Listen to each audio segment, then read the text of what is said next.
안녕하세요. 결혼한 지 3년 된 30대 여성입니다. 이렇게 사연을 쓰게 된 건 어머님으로부터 들었던 마지막 막말이 잊혀지지가 않아서예요. 여기다 털어놓기라도 하면 시끄러운 제 속이 좀 나아질까요? 남편과는 직장 선배의 소개로 만났습니다. 직장 선배와 남편은 같은 대학을 나온 동기라고 들었고요. 제가 워낙 믿고 따르던 직장 선배였기에 이것저것 묻지도 따지지도 않고 나간 자리였지요. 남편에 대해서 이야기해보자면 남편은 서울에서 2시간 거리에 있는 지역에서 나고 자란 사람이에요. 어머님 아버님은 그 지역에서 치킨집을 하시고요. 남편은 어머님 아버님과 같이 살다가 20살이 되던 해 서울에 있는 대학에 합격을 하면서 서울에 올라와 자취를 시작했다고 하대요. 남편에게는 아래로 3살 어린 신우도 있는데 신우랑 제 이야기는 제가 계속하겠지만 처음부터 안 좋은 건 아니었어요. 처음에 신우를 만난 건 남편과 사귄 지 1년쯤 되던 해였습니다. 신우는 원래 고향에서 대학을 나와서 그 지역에 있는 회사를 다녔어요. 그러다 서울에 있는 직장으로 이직을 하면서 서울로 올라온 거지요. 신우가 올라오니까 자연스레 남편이 살던 집에서 나와 투룸빌라로 이사를 갔고 그렇게 신우랑 같이 살기 시작하더군요. 이거야 뭐 서울 물가가 워낙 비싸기도 하고 이해 못할 일은 아니잖아요. 무엇보다 제가 왈가왈부할 문제도 못 되었고요. 그래서 그냥 그러려니 했지요. 이후로 처음엔 신우랑 친하게는 아니어도 잘 지내보려고 했어요. 남편하고 결혼 이야기도 조금씩 오가고 있었으니 굳이 불편하게 지낼 필요는 없었으니까요. 게다가 신우랑 저랑 나이도 동갑이었거든요. 그래서 서로 선만 잘 지키면 아무런 문제도 없을 줄 알았네요. 그런데 조금씩 성가시다고 느끼게 된 건 언젠가부터 남편과 제가 데이트를 할 때마다 신우가 따라 나오면서예요.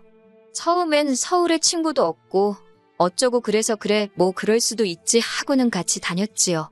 그런데 그 빈도수가 점점 잦아지더니 급기야 한 번은 그날은 남편과 제가 한 번 가려면 1달 전부터 예약을 해야 한다는 일식집에 가던 날이었어요. 그런데 이번에도 신우가 남편을 따라왔더라고요. 그리고는 남편이 변명하듯 신우도 그 맛집에 꼭 가보고 싶다고 해서 어쩔 수가 없었다는 겁니다.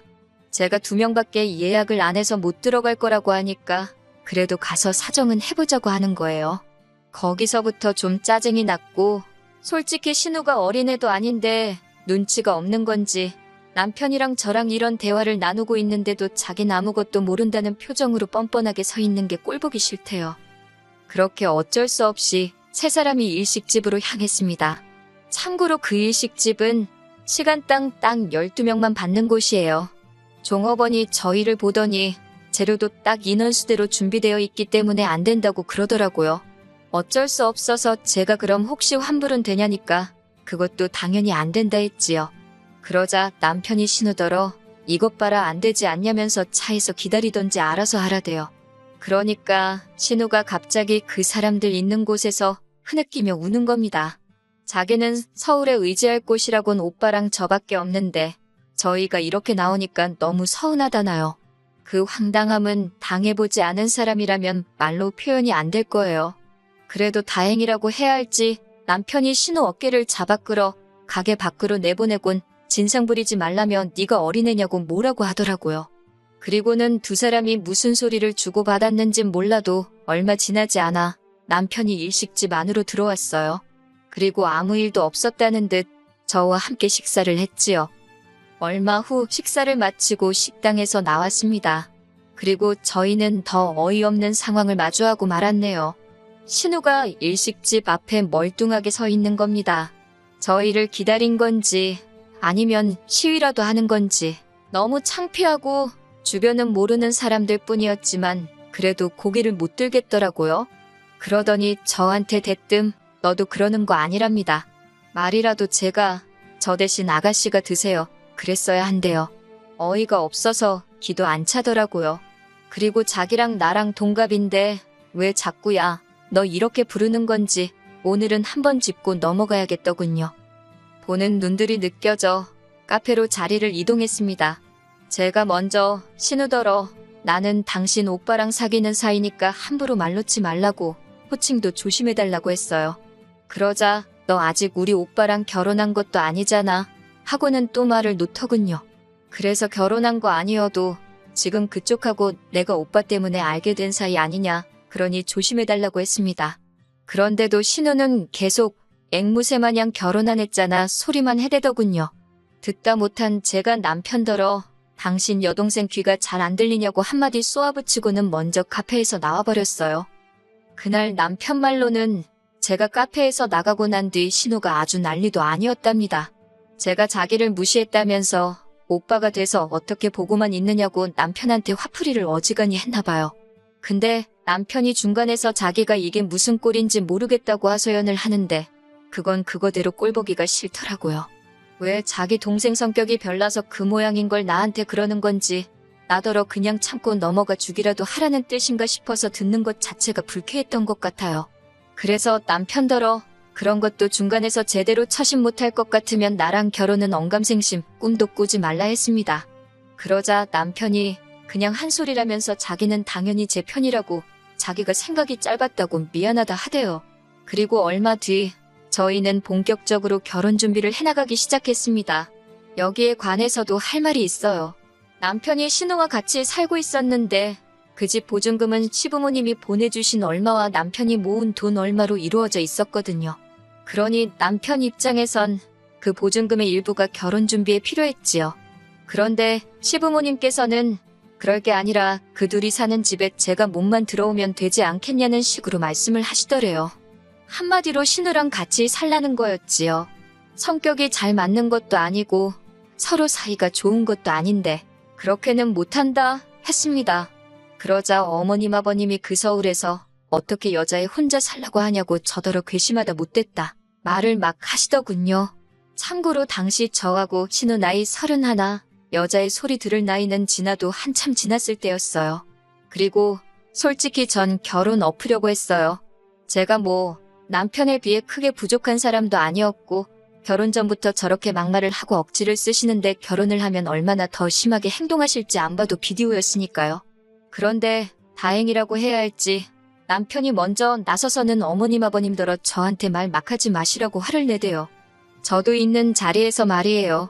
자기는 저 아니면 평생 아무하고도 결혼하지 않을 거라나 어쩐다나. 그래서 뭐 또 유야무야 없던 일이 되었어요. 이후로 신우와 제 사이는 완전히 틀어져서 결혼식 당일까진 말 한마디 제대로 해본 적이 없어요. 그리고 신우는 저희 결혼식에 축의도 안 했습니다. 단 돈 5만 원도요. 그 돈이 아쉬워서가 아니라 신우의 그 마음 씀씀이가 참 좁다 싶어서 실수가 나오대요. 그런데 제 여동생은 결혼 직전 셋이서 식사를 한 자리가 있었는데 거기서 200만 원을 주더라고요. 제 여동생은 저보다 4살이 어려요. 당시 막 회사에 다닌 지 2년 차였고요. 그리고 그렇게 두 여동생은 사사건건 비교를 안 할래도 비교가 되기 시작했습니다. 저희가 식을 올리고 얼마 지나지 않아 집들이를 하던 날이었어요. 첫 집들이 손님은 시부모님과 신우였고요. 처음에는 사다가 차려놓을까 그런 생각도 했는데 그래도 직접 하는 편이 보기 좋겠다 싶어서 이른 아침부터 우당탕탕 난리도 아니었지요. 그렇게 한 상 차려내고 나니까 시부모님과 신우가 도착했고요. 그런데 아버님 손에 주방세제 선물 세트 하나 들려 있었습니다. 그리고 신우는 뭐 말해서 뭐예요. 기대도 없었지만 역시나 실망시키지 않더라고요. 맨손으로 와서는 음식 이것저것 먹어보면서 잔소리만 어지간히 해대고 갔거든요. 짜다 달다, 이건 양념이 어떻고 저떻고 뿐만 아니라 집안 여기저기를 구경하면서 인테리어가 어떻고 가구가 싸 보이고 어쩌고 저쩌고 정말이지 당장이라도 꺼지라고 한마디 해주고 싶더라니까요. 반면에 저희 친정 부모님과 여동생은 그렇지 않았어요.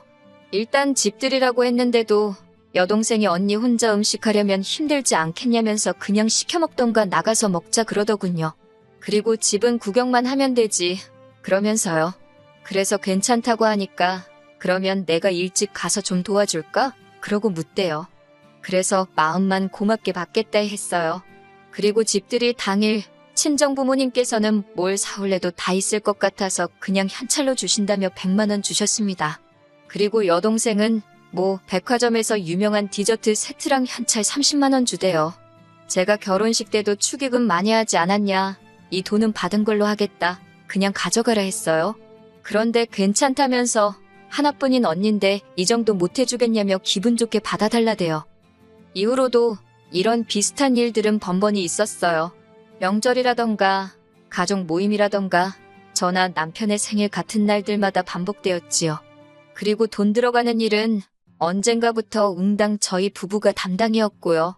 명절만 하더라도 장 보는 비용 그리고 어머님 고생하신다고 해서 드리는 돈이 거의 100만 원 가까이 되었습니다. 물론 저도 내려가서 일을 하는 건 당연했고요. 신우는요. 데이트한다고 명절 연휴 내내 코빼기도 안 비추던걸요. 가족 모임도 저희가 하자는 것도 아니고 갑자기 어머님이나 아버님이 모이자 하셔놓고 외식을 하면 계산서는 슬며시 저희한테 밀어주시기 일쑤였습니다. 그럼 솔직히 2차로 카페를 가게 되면 그 정도는 어머님 아버님이나 하다못해 신우가 사야 하지 않나요? 그런데 그마저도 저희 담당이었으니 5식구가 식사에 디저트까지 적게는 30만 원에서 많게는 50만 원까지 저희가 돈을 쌓아놓고 사는 사람들도 아니고 부담스러웠어요. 그리고 생일도 어머님 아버님 생신 때는 외식의 용돈이 기본이었지만 저희 같은 경우 제 생일이야 말할 것도 없고 남편 생일에도 축하한다 말뿐이시대요. 반면에 저희는 명절이면 친정 부모님은 여행을 가시거나 아니면 저희 오라고 해서 한상 차려주기 바쁘셨고요. 가족 모임도 저희가 돈 낼까봐 어느샌가 친정아버지가 먼저 계산하시기 일쑤셨어요. 제가 낸다고 하면 네 아버지 아직 팔팔하다며 괜찮다 하시는 분이셨거든요. 그리고 제 생일이고 남편 생일이고 집에 오라고 해서 한상 차려주셨고 또 둘이서 분위기 좋은데 가라고 따로 돈 챙겨주시고 그리고 제 여동생도요. 제 생일 선물뿐만 아니라 하나밖에 없는 형부라면 남편 생일도 잊지 않더라고요. 그러다 지난해 여름이었어요. 제 여동생이 좋은 사람을 만나 결혼을 했지요. 그동안 여동생의 마음 씀씀이에 번번이 감동했던지라 언니로서 그 이상 해주고 싶더라고요. 그래서 제가 1,000만 원 해줬어요. 마침 작년 연초에 저희 회사에서 성과급으로 꽤 많은 돈이 나오기도 했고 남편이 선뜻 그러라 해주라고 했거든요. 그리고 얼마 지나지 않아 신우도 시집을 가대요. 집신도 짝이 있다더니 가긴 가는구나 싶어서 제가 다 감개가 무량하더라니까요. 남편이 해줄 필요 없다는 걸 제가 그래도 그건 아니라고 해서 축의금으로는 200만 원을 해줬네요. 그런데 지난 1월 신우가 어디서 뭘 어떻게 듣고 알았는지 저한테 전화를 해왔더라고요. 제가 전화를 받으니 야, 너 소리를 지르며 그렇게 살지 말랍니다. 어이가 없어서 지금 무슨 소리 하는 거냐니까 네 동생 시집갈 때는 1,000만 원 주고 나는 200만 원 주냐면서 이거나 먹고 떨어지라는 거냐고 악을 쓰는데 황당하더라고요. 저도 당하고만 있을 순 없으니 똑같이 신우더런 네가 나한테 돈 맡겨놨냐고 소리를 질렀어요. 염치가 없어도 유분수지 너는 뭘 얼마나 우리한테 해줬다고 그 돈이 적다고 난리냐고요. 그러면서 치사하고 더러우면 그 200도 도로 가져오라고 했습니다. 그러니까 신우가 말은 못하고 씩씩거리더니 전화를 딱 끊어버리는 거예요. 솔직히 신우랑 싸운 거야. 신경도 안 썼어요. 그 성격이 어디 가냐. 진짜 여전하네 그러고 말았지요. 그런데 그 전화를 끊고 몇 시간도 안 지나서 어머님한테 전화가 왔습니다. 설마 싶어서 받으니 어머님이 대번에 저한테 하시는 말씀이 신우 말이 사실이냐고 네 동생한텐 1,000만 원 해주고 신우한테는 200만 원 먹고 떨어지라 그랬냐는 거예요. 어이가 없어서 제가 그런 말을 했겠냐고 그랬어요. 다만 친정 여동생에게는 결혼 때부터 받는 게 많아서 언니로서 좀 더 넉넉히 돌려줬고 신우에게는 받은 게 없어서 친정 여동생만큼은 못 해줬다 했지요.